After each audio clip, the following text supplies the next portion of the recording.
সম্প্রতি সময়ে সামাজিক যোগাযোগ মাধ্যমে যেন একটু বেশিই সরব অভিনেত্রী আজমেরী হক বাঁধন। জুলাই গণ অভ্যুত্থানের পর থেকেই সোশ্যাল মিডিয়ায় বিভিন্ন বিষয়ে সরব তিনি। যেসব কারণে বাঁধন কখনো হয়েছেন সমালোচিত, আবার কখনো প্রশংসিত। তবে অভিনেত্রী যেন এসবের কিছুরই তোয়াক্কা করেন না। তিনি চলেন নিজ গতিতেই।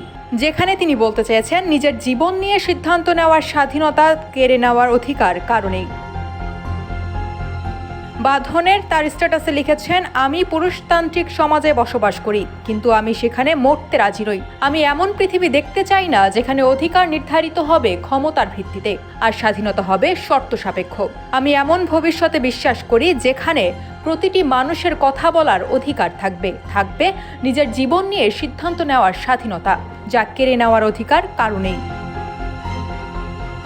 সম্প্রতি বেশ কয়েকটি স্ট্যাটাসে উঠে এসেছে বাঁধনের প্রতিবাদী কণ্ঠ। হঠাৎ কেন এমন উপলব্ধি তার?